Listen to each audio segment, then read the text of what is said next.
My name is Catherine, and for 25 years, my daughter Amelia has been the sun in my universe. As a single mother, I built a business from nothing to give her everything. That included her dream wedding, a breathtaking six-figure fairy tale on the cliffs of Santorini, Greece. I happily paid for every last detail, from the Vera Wang dress to the champagne toast. So imagine my shock when, just days before my flight, I received an email from her. No phone call, just an email. It said, "Don't come to my wedding, Mom.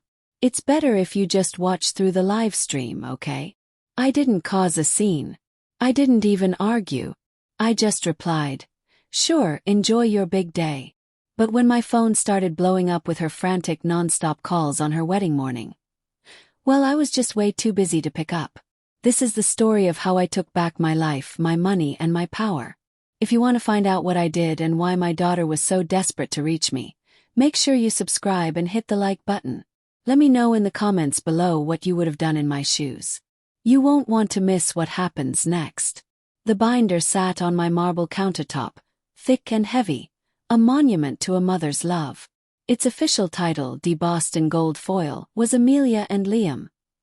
Santorini 2025, but I just called it The Beast. Inside its three-ring embrace lived a world of pristine white beaches, caldera views, and invoices that could make a seasoned accountant weep. And every single one of them made me smile. My name is Catherine Reed, and for 25 years, my world has revolved around my daughter, Amelia. After my husband, Mark, passed away when she was just a toddler, it was just the two of us against the world. I poured everything I had into her, building my interior design firm from a spare bedroom hustle into a respected business, all so she would have the chances I never did. When she brought Liam Ashford home, I thought my life's work was complete. He was handsome, a graduate of a business school I couldn't have afforded the application fee for, and he looked at Amelia with an adoration that mirrored my own. His family, the Ashfords, were old money from the East Coast, the kind of people who had summer homes, not vacations. When Liam proposed to Amelia on a trip to Martha's Vineyard, I cried for a week. "Santorini, Mom," she'd said over a celebratory brunch, her eyes sparkling brighter than the diamond on her finger. "It's always been my dream. Whitewashed buildings, blue domes, the Aegean Sea. Can we make it happen?" How could I say no? "We won't just make it happen, sweetie," I'd said, already mentally moving funds from my investment accounts. "We'll make it perfect." And so the Beast was born. I'd spent evenings happily initialing checks for deposits on the stunning Canavesea venue, a place so exclusive you had to book it a year in advance. I'd transferred the funds for a Vera Wang gown that cost more than my first car, and I'd had a dozen giddy phone calls with Eleni, our wedding planner in Athens, discussing everything from the specific shade of bougainvillea to the string quartet that would play as Amelia walked down the aisle. "You're the best, Mom," Amelia's texts would read, punctuated by heart emojis. "Eleni said the deposit cleared. You're making my fairy tale come true." I saved every message. They were tangible proof that all the long nights, the missed holidays, the sheer grit it took to build my business, had all been worth it. I wasn't just paying for a party. I was funding her happiness. It was the best investment I'd ever made. My first and only meeting with Liam's parents took place at a Michelin-starred restaurant in the city that was so quiet, I felt like my breathing was too loud. Eleanor and Richard Ashford were exactly what you'd expect from their pedigree.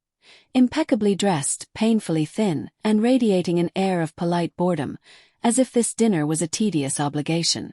"So, Catherine," Richard began, swirling a red wine that probably cost more than my monthly electricity bill. "Liam tells us you're in decoration." "Interior design," I corrected gently, offering a smile that didn't quite reach my eyes. "I own a firm. We specialize in high-end residential and commercial spaces." "How creative," Eleanor murmured, taking a small, precise bite of her appetizer. She turned to my daughter.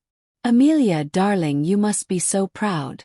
It's wonderful when women have their little hobbies." Amelia, bless her heart, just laughed nervously. "Mom's more than a hobbyist, Eleanor. She's built an incredible business." Eleanor gave a tight, bloodless smile. "Of course, dear. The rest of the dinner was a masterclass in subtle condescension. They asked about my home in the suburbs, their expressions turning faintly pitying when I described my garden. "How cozy," Richard commented. They talked about their upcoming trip to sail the proper Greek islands, Corfu and Hydra, making Santorini sound like a common tourist trap by comparison. Through it all, Liam was a smiling statue, squeezing Amelia's hand but doing nothing to bridge the chasm between his parents and me. I felt a knot of unease tighten in my stomach. It felt less like a meeting of families and more like a corporate merger where I was the quaint, small-town business being acquired by a multinational conglomerate. Driving home that night, I mentioned the awkwardness to Amelia. "Oh, Mom, don't be so sensitive," she'd said, her voice strained. "That's just how they are. They're from a different world. They just need time to get to know you." I let it go. For her, I would endure 1,000 chilly dinners. I chalked it up to my own insecurities, a ghost of the girl from the wrong side of the tracks who was still surprised she'd made it this far. In the final months leading up to the wedding, Amelia began to drift away. Our weekly planning calls became hurried, 5-minute check-ins. "Sorry, Mom, Liam and I have a tasting menu to approve." Or, "Gotta run, Eleanor is taking me to her tailor." Decisions were being finalized without me.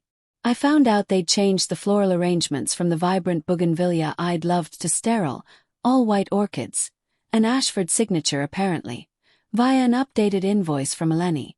When I tried to call Amelia to ask about it, Liam answered. "She's a bit overwhelmed, Catherine," he said, his voice smooth and patronizing. "We're just trying to streamline the last-minute details, elevate the event to the right standard. You understand." I didn't. I was paying for the standard. Every last, elevated cent of it. The final payment was due 3 weeks before the wedding. It was the big one. The remaining balance for the venue, the caterer for 200 guests, the bar and the staff. The number on the wire transfer form made my hand tremble. $150,000. It was a huge sum, one that cleared out a significant portion of my liquid savings. As I hit confirm on my banking app, a deep sense of foreboding washed over me. It felt less like a payment and more like a ransom. I texted Amelia a screenshot of the confirmation. "All set for the big day. Can't wait to be there." Her reply, hours later, was a single thumbs-up emoji. The warmth was gone. The heart emojis were gone. All that was left was a cold, digital gesture that felt like a door swinging shut. It was a Tuesday 4 days before my flight to Greece. My bags were half-packed, a shimmering custom-made dress in sapphire blue, the exact color of the Santorini domes, hanging in a garment bag on my bedroom door. I'd just come from my final fitting, feeling a giddy sense of anticipation. In less than a week, I'd watch my daughter, my whole world, get married in paradise. I sat at my desk to sort through the day's emails, sipping a chamomile tea. There were work messages, junk mail, and then one from Amelia. The subject line stopped my heart. Subject: a small change of plans. My brow furrowed. Was the flight time changed? A different hotel. Clicked it open. The message wasn't from Amelia, not really. The tone was alien. It was sterile, corporate, and devastatingly cold. "Liam, the Ashfords, and I have been talking, and we've decided it's best to make the wedding a more intimate affair. With so many of the Ashfords' international guests coming, we want the focus to remain purely on the union of the two families. Your presence, while obviously loved, would be a distraction. We want to start our new life on a clear, focused path. Eleanor and Richard feel strongly that this is the right way to do things. We have arranged a professional multi-camera live stream of the entire ceremony and the speeches, so you won't miss a thing. The link will be sent the morning of. Please don't come to Santorini. It's better this way. Watch from home, okay? Love, Amelia." I read it once, then twice, then a third time, the words blurring into meaningless shapes on the screen. Distraction. The words echoed in the sudden ringing silence of my house. I, the woman who had funded this entire fantasy, was being told to watch it on a screen like a stranger. I was being treated like an inconvenient, embarrassing relative you hide from the important guests. The teacup rattled in my hand. Tears I hadn't shed since Mark died streamed down my face, hot and furious. The sapphire dress on the door seemed to mock me. It wasn't a change of plans. It was an expulsion. An erasure. After the shock and the gut-wrenching pain subsided, something else took its place. It started as a flicker in my chest and grew into a glacial calm. It was the same cold, hard resolve that had carried me through widowhood and the brutal early years of my business. They thought I was just a checkbook. They were about to find out how wrong they were. My hands were steady as they moved across the keyboard.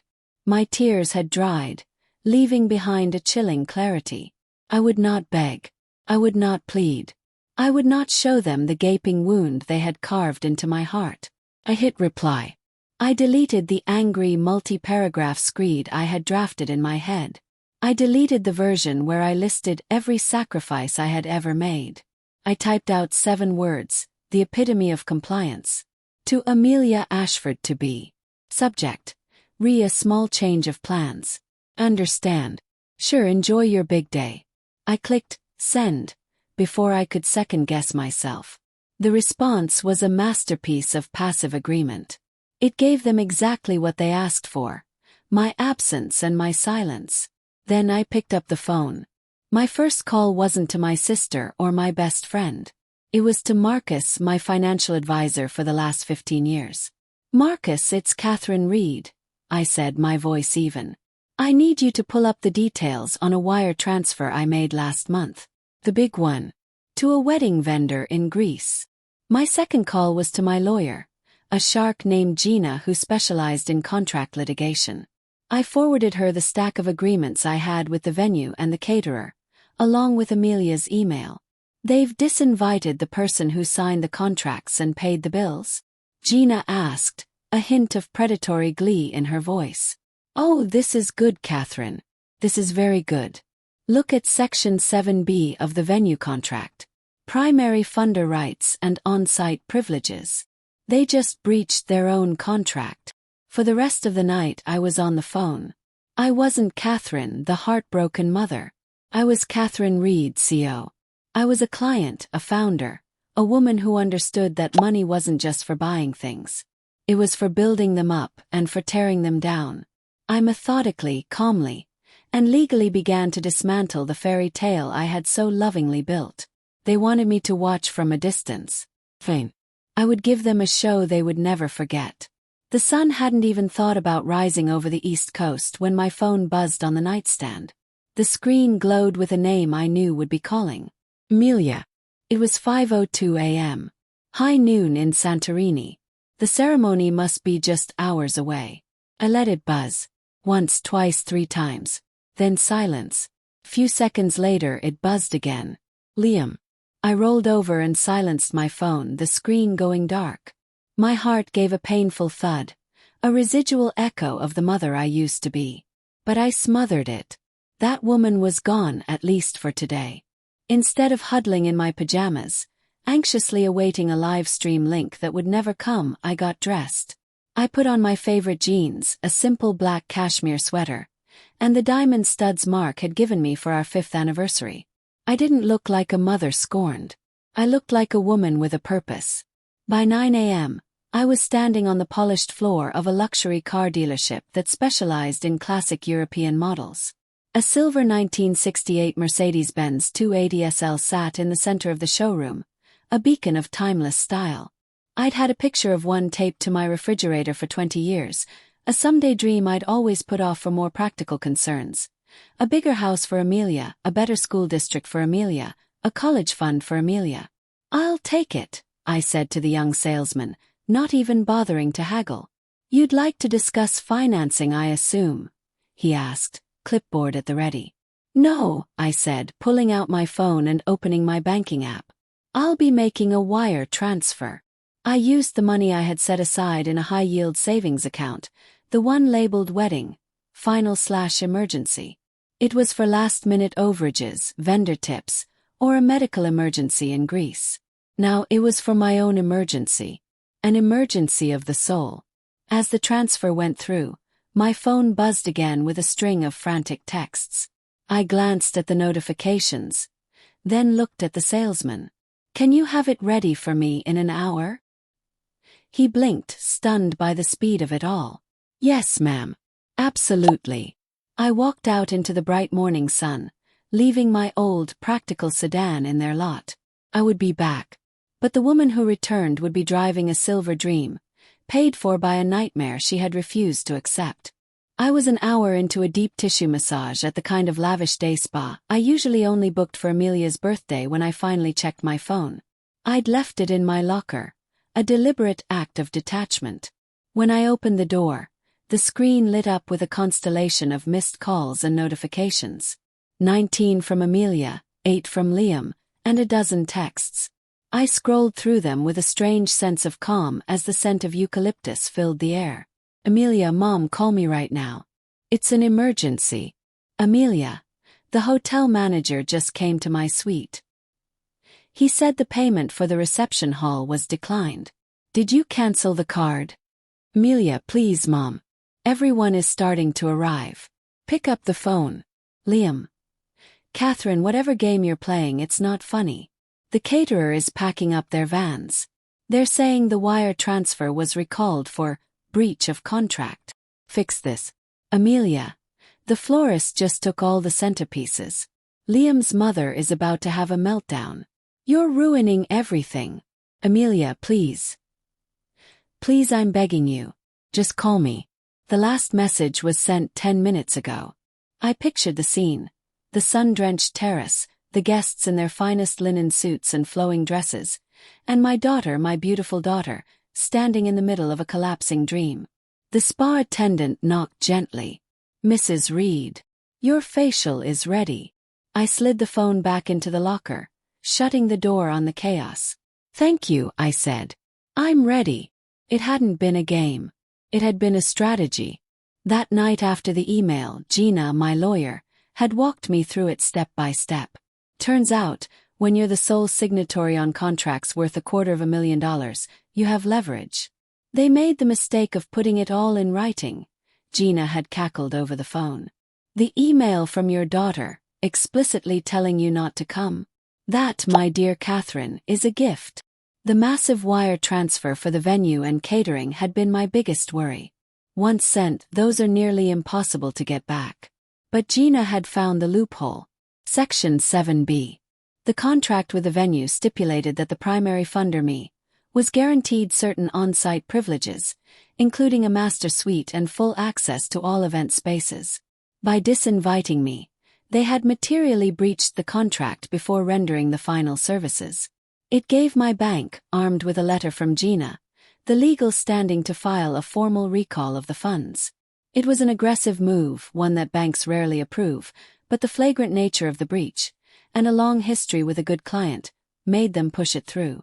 The credit card had been easier. It was my own corporate Amex, the one I used for my business. The florist, the string quartet, the ludicrously expensive open bar. All of it was on that card. I simply called American Express, reported that the card was being used for an event from which I was now contractually barred, and placed a hold on all further charges. It's clean, Catherine, Gina had assured me. You're not stopping payment for services rendered. You're stopping payment for services that are about to be rendered by vendors who are no longer in compliance with the agreement you signed. It wasn't just revenge. It was business. They had tried to treat me like an ATM, so I had closed the account.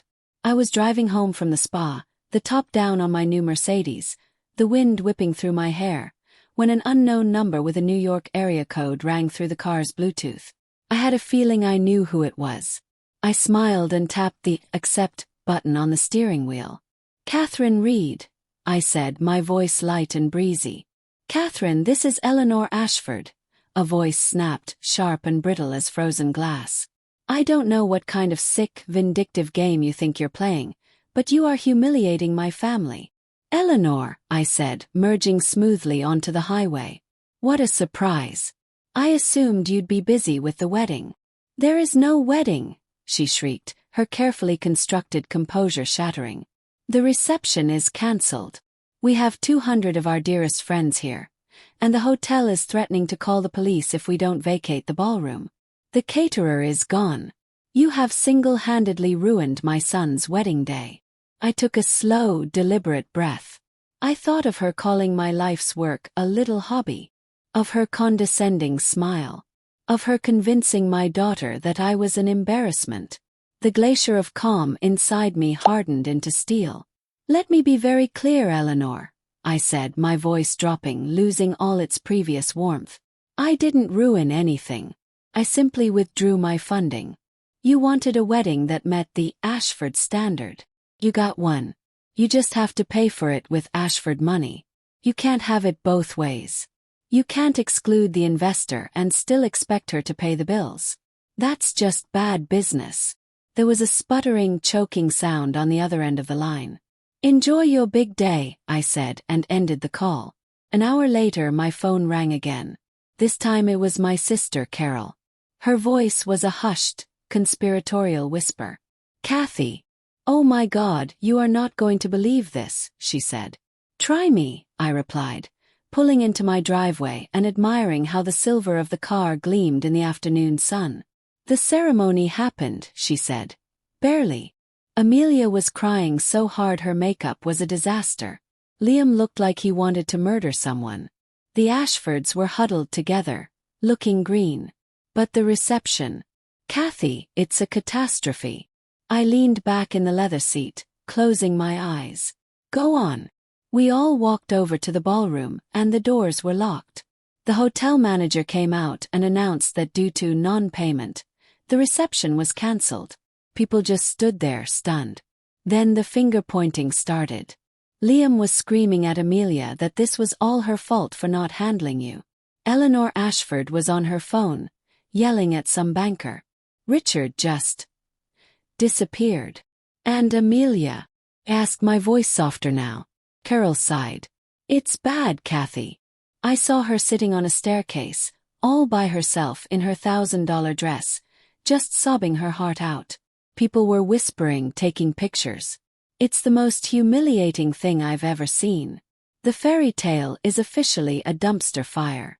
A part of me, the mother deep inside, ached at the image of Amelia, alone and crying. But a larger part of me knew this was necessary. A fantasy built on cruelty and disrespect deserved to burn. The live stream from Santorini was over. And I hadn't missed a thing. 2 days after the wedding, the doorbell rang. I knew who it was before I even looked through the peephole. The weary slump of her shoulders was unmistakable, even in silhouette. I opened the door to my daughter. Amelia looked like a ghost of the bride she was supposed to be. She wore rumpled travel clothes.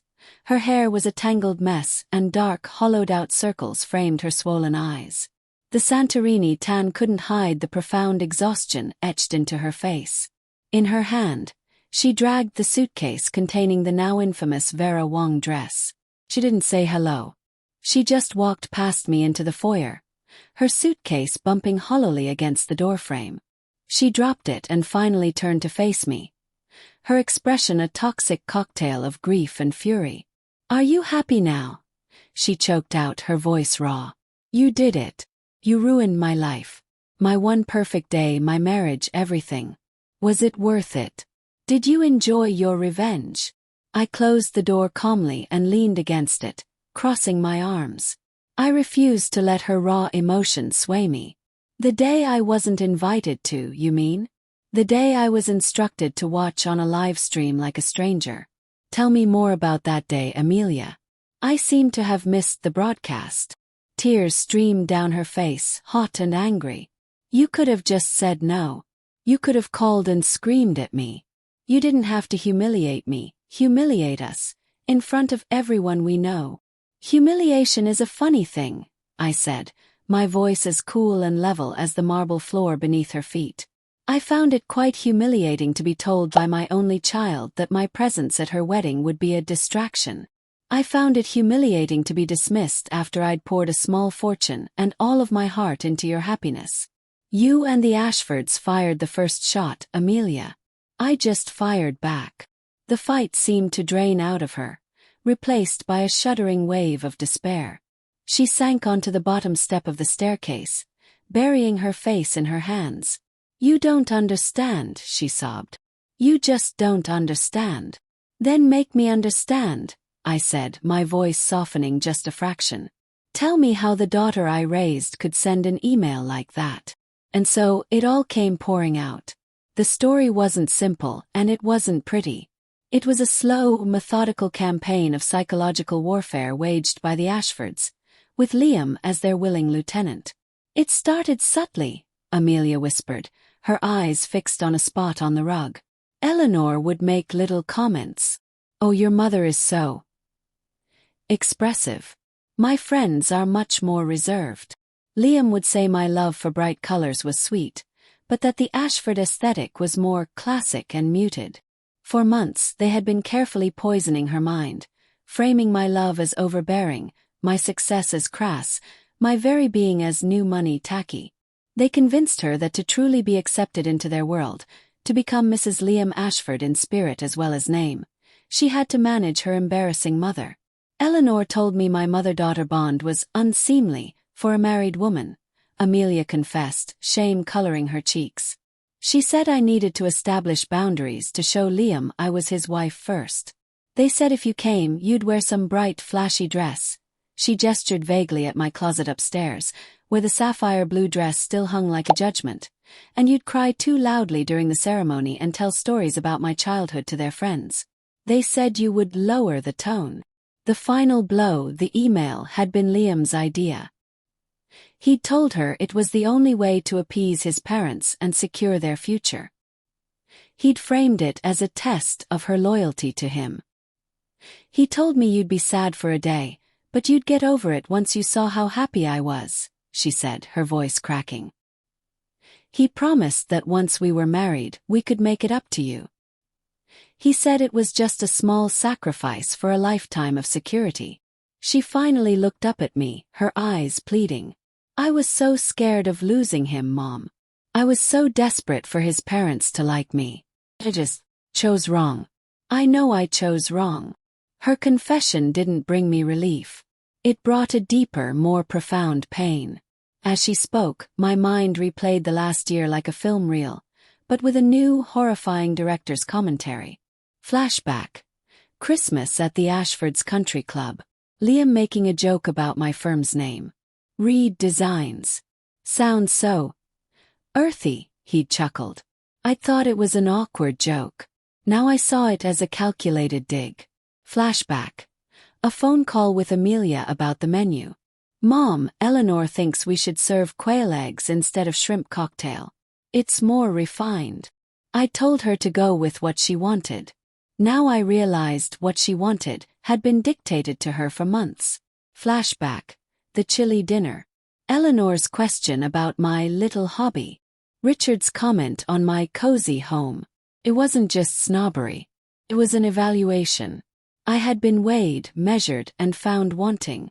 They weren't just excluding me from a wedding. They were excising me from their family's story. The betrayal wasn't a single act, a single email. It was a slow, creeping rot. They had systematically dismantled my daughter's confidence and her love for me, replacing it with their own toxic brand of elitism. And the most painful part, Amelia had let them. She had held the door open while they came in and vandalized the home of our relationship. The anger I felt toward the Ashfords was immense, but it was dwarfed by the sorrow I felt for the daughter I had apparently raised to value status over substance, a man over her own mother. I let the silence hang in the air for a long time after her confession ended. I went to the kitchen and made 2 cups of tea, my movements slow and deliberate. I handed one to her. Her hands were shaking. I love you, Amelia, I said, my voice devoid of sentiment. It was a statement of fact, like saying the sky is blue. But love isn't a get-out-of-jail-free card. It doesn't erase what you did. I sat across from her. For 25 years, my life has been a series of sacrifices for you. Not because I had to, but because I wanted to. I built a business so you would be secure. I put aside my own dreams so you could chase yours. I wrote a check for $250,000 for your perfect day. All I ever asked for in return was your love and your respect. You gave both away to a family who sees you as an accessory and me as an obstacle. She opened her mouth to speak, but I held up a hand. The relationship we had is over. It was built on a lie that we were a team. We can't go back. We can only maybe build something new. But it has to be built on a foundation of truth and accountability. I looked her straight in the eye. I'm not going to fix this for you. Your in-laws' approval, your husband's love. It all came at a price, and that price was me. Now the bill for everything else has come due. I want you to go back to your husband. I want you to look at the life you chose, the one without my support and my money, and decide if it's the one you truly want. Find out what being an Ashford really means. Mom, I can't, she whispered. I don't want to be with him. That's the point, I said.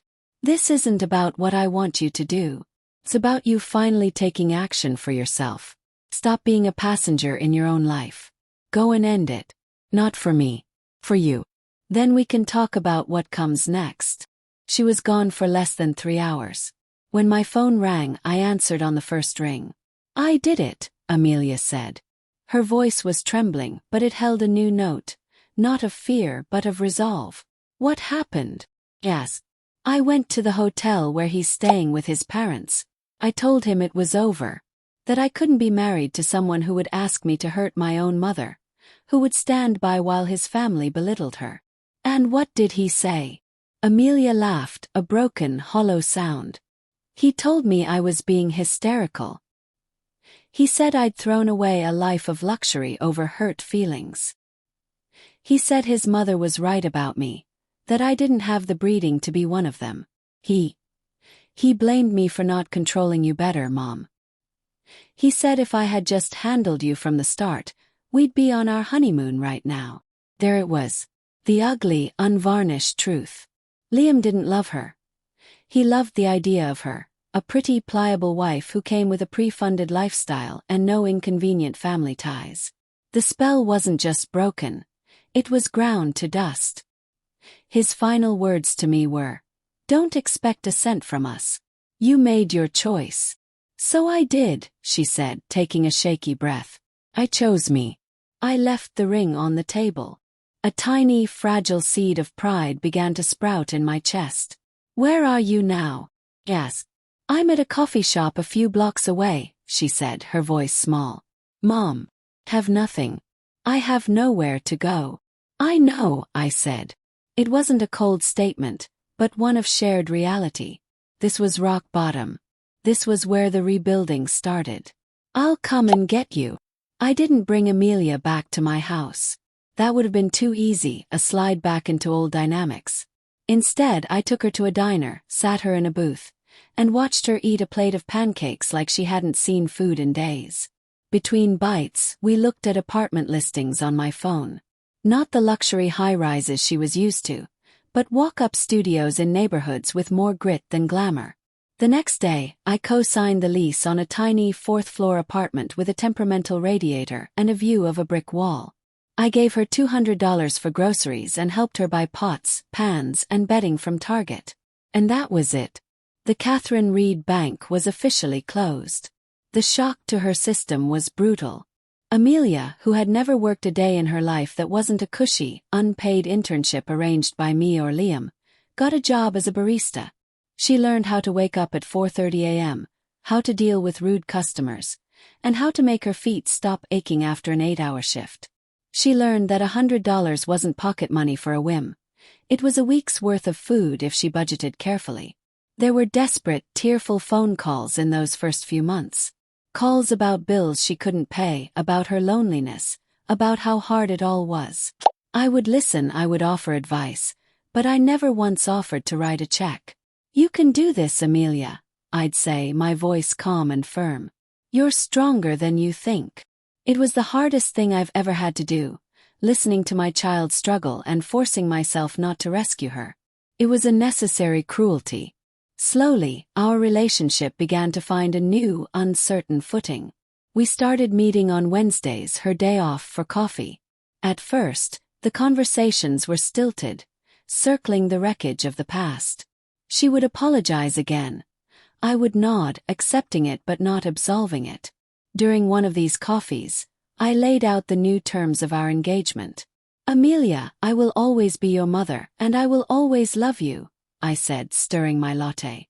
But I am no longer your safety net or your problem solver. I have my own life, my business, my friends. My world doesn't revolve around you anymore. And for our relationship to be healthy, it can't. She looked down at her hands. I know, Mom. So when we talk, I continued, I want you to ask me about my day, and I want you to actually listen. I want you to see me as Catherine, not just as Mom. And I will do the same for you. I will see you as Amelia, the woman who works at the daily grind, not the little girl I need to protect. It was a profound shift. For the first time, she began to ask about my design projects, about my friends, about how I was feeling. She started to see me as a person with my own narrative, one in which she was an important character but not the sole protagonist. And in turn, I saw a new woman emerge in her, one who was resilient, funny, and far more interesting than the pampered princess she had almost become. The money sat in my bank account for months, a silent six-figure monument to the whole disaster. I couldn't bring myself to touch it. It felt tainted, laced with the poison of the Ashfords and the pain of Amelia's betrayal. Spending it on something frivolous like a vacation or a new kitchen felt wrong. One evening, while looking at an old photo of my late husband, Mark, an idea began to form. Mark had been a carpenter, a man who believed in the power and dignity of skilled work. He'd always dreamed of setting up a program to help young tradespeople get their start. The next day, I called my lawyer and my financial advisor. I didn't want to just cut a check. I wanted to build something. We spent the next 6 months creating the Mark Reed Foundation, a non-profit dedicated to providing scholarships and tool grants for students at local trade schools and community colleges, aspiring designers, carpenters, electricians, and plumbers. The entire recalled Santorini Fund became its initial endowment. I found that channeling the money that was meant for a hollow display of vanity into a legacy of tangible hope was the most healing act I could have imagined. It took the ugliest chapter of my life and turned it into something beautiful, something with purpose. It was my closure, written not in anger, but in concrete and steel and sawdust. A year after the non-wedding, on my 56th birthday, Amelia invited me to dinner at her apartment. It was still small, but now it was clean, cozy, and filled with her personality. She had framed prints on the walls and thriving plants on the windowsill. She cooked pasta from scratch. It was delicious. I have something for you, she said after we ate, handing me a small, clumsily wrapped box. Inside was a simple silver locket. It wasn't expensive, but when I opened it, I gasped. On one side was a tiny, perfectly preserved photo of me and a 3-year-old Amelia on a swing set, laughing. On the other side, she hadn't put a picture of herself. It was a picture of Mark. I went through your old albums, she said, her eyes welling up. I realized I spent so much time thinking about the husband I lost. I forgot about the one you lost. She finally looked me in the eye, and the apology I saw there was different from all the others. It wasn't desperate or defensive. It was quiet and profound. I'm sorry, Mom, she said. Not for the party or the money. I'm sorry for the hurt. I'm sorry for not seeing you, for not valuing you. You deserved so much better. I reached across the table and squeezed her hand. Yes, I said softly. I did. And in that shared moment of unvarnished truth, something finally, truly began to heal. Tonight, a Tuesday, feels blessedly ordinary. I'm in my living room, sketching out a lighting concept for a new client, a half-empty glass of wine on the table beside me. The doorbell rings, but it's not an unexpected shock. It's Amelia, letting herself in with the key I gave her last month. She's holding a bag of groceries. Hey, she says, dropping a kiss on the top of my head. I figured you'd be working late. I brought stuff for risotto. That okay? More than okay, I smile, putting my sketchbook aside. We move into the kitchen, a comfortable, practiced silence between us as we chop onions and garlic. She tells me about a funny customer at the coffee shop. She's the manager now. And I tell her about a contractor who is driving me crazy. The conversation is easy, unburdened. There is a scar on our relationship, a faint, silvery line that will never completely disappear. It reminds us of the time we almost lost each other. But the tissue that has grown over it is stronger, more flexible, and infinitely more real than what was there before. I look at my daughter, her face glowing in the warm kitchen light, expertly stirring the rice. She is not a princess. She is not an heiress. She is a woman who knows the weight of a dollar and the value of respect. A woman who knows how to make her own risotto. The ghost of a lavish wedding on a Greek island feels like a story about someone else. This right here is the perfect day. And I am right in the middle of it. And so, we found our new normal. Not in a Santorini sunset, but in the quiet comfort of a shared meal in my kitchen.